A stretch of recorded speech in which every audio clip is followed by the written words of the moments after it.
Welcome to my class. In Excel program, there are a number of financial functions given to us. Here a complete list of all financial functions is given to you.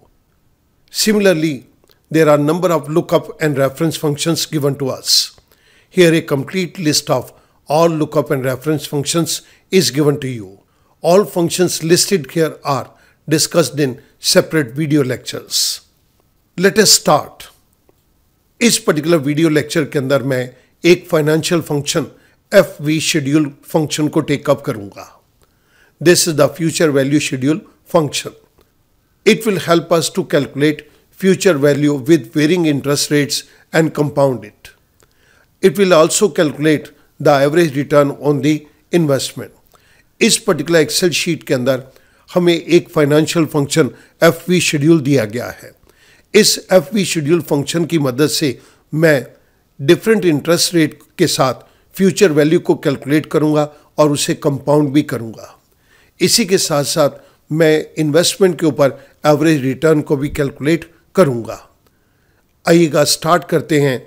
How to calculate future value with varying interest rate and compound it. At the same time we will calculate the average return on the investment. आइएगा move करते हैं एक question की तरफ. इस particular Excel sheet के अंदर सबसे पहले हम FV शेड्यूल फंक्शन का पर्पस देखते हैं. It returns the future value of initial investment after applying A series of compounded interest rate. It means कि हमने कोई इनिशियल इन्वेस्टमेंट एक लंबे समय के लिए की है जिसके ऊपर डिफरेंट ईयर्स के अंदर हमें डिफरेंट रेट ऑफ इंटरेस्ट मिल रहा है. हमें उनको कंपाउंड करना है. इसी से रिलेटेड हमें यहाँ पर एक क्वेश्चन दिया गया है. Mister A has invested ₹1 lakh. He earns 6%, 6.5%, 7%, 7.5% and 7.5% over a period of 5 years. Calculate the future value of the investment on compounded basis and average rate earned on the investment. So इस particular question के अंदर मुझे दो चीज़ें करनी हैं. The first is in particular rates के ऊपर मुझे जो इन्वेस्टमेंट की गई है उसके ऊपर कंपाउंडेड इंटरेस्ट को चार्ज करना है. और उसके बाद सेकंड पॉइंट के अंदर मुझे एवरेज रेट जो हमने अर्न किया है वो यहाँ पर कैलकुलेट करना है. मैं सबसे पहले आपके सामने FV शेड्यूल फंक्शन को टेकअप कर रहा हूँ. This is equals to FV schedule. इसके अंदर हमारे पास दो आर्गुमेंट हैं, principal amount and schedule. This is the principal amount. The next is schedule. Schedule means आपने over a period of time इस particular amount को invest किया है. So यहाँ पर मुझे schedule को देना है तो मैं ये complete rate of interest का schedule दे दूंगा. I close parenthesis, I press enter. मेरे पास यहाँ पर एक amount आ गया. आप 1 लाख रुपया डिपॉजिट कीजिए.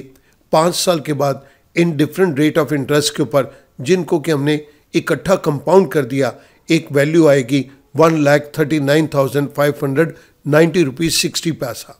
ये सॉल्यूशन हमें FV शेड्यूल फंक्शन ने जनरेट करके दिया है. अब स्टूडेंट मुझे यहाँ पर एवरेज रेट को कैलकुलेट करना है.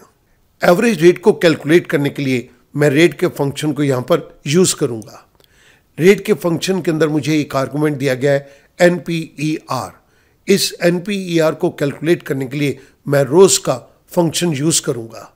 सो मैं यहाँ पर सबसे पहले आपको इस रोज के फंक्शन की इम्प्लीमेंटेशन दे रहा हूँ. रोज इसके अंदर हमने एक ही आर्गुमेंट देना है, दैट इज एरेज. एरेज के केस के अंदर मैं यहाँ पर ये कंप्लीट ईयर का एरे दे रहा हूँ. This is the group of years. Parenthesis close, I press enter. मेरे पास एक आंसर आ गया. ये जो नंबर ऑफ रोज हैं दीज आर 5. मुझे यही रोज चाहिए थी. अब मैं इस जगह के ऊपर रेट के फंक्शन को टेकअप कर रहा हूं. Rate, the first argument is NPER, number of period. मैं चाहूं तो यहां पर इनको काउंट करके हाथ से लिख सकता हूं, लेकिन इसके लिए मैंने रोज के फंक्शन को यूज किया है तो मैं NPER को कैलकुलेट करने के लिए यहां पर रोज का फंक्शन दे रहा हूं. रोज के फंक्शन के अंदर मैंने ये कंप्लीट एरे दे दिया. जो कि मुझे ये निकाल के देगा ये कितनी नंबर ऑफ रोज हैं। आई close parenthesis comma. The next is PMT. हम पर ईयर कितना डिपॉजिट कर रहे हैं ये हमें यहाँ पर पीएमटी के अंदर देना है, लेकिन हमने तो सिर्फ एक ही बारी अमाउंट को इन्वेस्ट किया है, तो मेरे पास यहाँ पर पीएमटी की कोई वैल्यू नहीं है। मैं यहाँ पर इसको 0 दे रहा हूँ comma. The next argument is present value. Present value is our initial deposit, this is C6। इस जगह के ऊपर अब मुझे फ्यूचर वैल्यू को देना है। फ्यूचर वैल्यू के केस के अंदर FV is the negative of future value schedule result. जो फ्यूचर वैल्यू शेड्यूल का रिजल्ट आया था यहाँ पर फ्यूचर वैल्यू उसका नेगेटिव है, तो मैं यहाँ पर माइनस का सिंबल दे रहा हूँ। FV schedule function. FV schedule function के अंदर हमारे पास 2 आर्गुमेंट्स हैं, principal and schedule. Principal amount के ऊपर मैंने क्लिक कर दिया कॉमा, और इसके बाद मैंने ये कंप्लीट शेड्यूल दे दिया, पेरेंथेसिस क्लोज। स्टूडेंट अब आप ध्यान देंगे, अभी मैंने FV शेड्यूल फंक्शन को क्लोज किया है। अब मैं यहाँ पर रेट फंक्शन को क्लोज कर रहा हूँ। आई प्रेस एंटर। जैसे ही मैंने एंटर प्रेस किया मेरे पास यहाँ पर रिजल्ट आ गया, average rate of return over a period of 5 year is 6.90%। हमें डिफरेंट ईयर्स के अंदर डिफरेंट रेट ऑफ इंटरेस्ट मिला है, लेकिन हमने इनकी एवरेज रेट को कैलकुलेट करने के लिए रेट के फंक्शन को यूज़ किया था, और जहाँ पर हमें रेट के फंक्शन के अंदर फ्यूचर वैल्यू देनी थी वहाँ पर हमने FV शेड्यूल फंक्शन को यूज़ किया इन नेगेटिव फॉर्म। सो मेरे पास यहाँ पर एवरेज रेट निकल कर आ गया। We use this particular function here. इस फंक्शन को मैं आपके अंडरस्टैंडिंग के लिए ऊपर भी कंप्लीट लिख के दे रहा हूँ। जिस पर्टिकुलर फंक्शन को हमने यहाँ पर लिखा है इसी को ही हमने नीचे इम्प्लीमेंट किया है। सो स्टूडेंट, इस पर्टिकुलर क्वेश्चन के अंदर हमने FV शेड्यूल फंक्शन को टेकअप किया और एक अमाउंट को कैलकुलेट किया। इस अमाउंट के अंदर हमें ये पता चल गया डिफरेंट रेट ऑफ इंटरेस्ट जो हमें over a period of years मिले हैं उनको हमने कंपाउंड करके इस अमाउंट को कैलकुलेट किया है। This is our future value, और ये हमने फ्यूचर वैल्यू शेड्यूल फंक्शन के थ्रू कैलकुलेट किया। एवरेज रेट को कैलकुलेट करने के लिए हमने रेट फंक्शन को टेकअप किया, जिसके अंदर फ्यूचर वैल्यू के अंदर मैंने FV शेड्यूल को माइनस में दे दिया।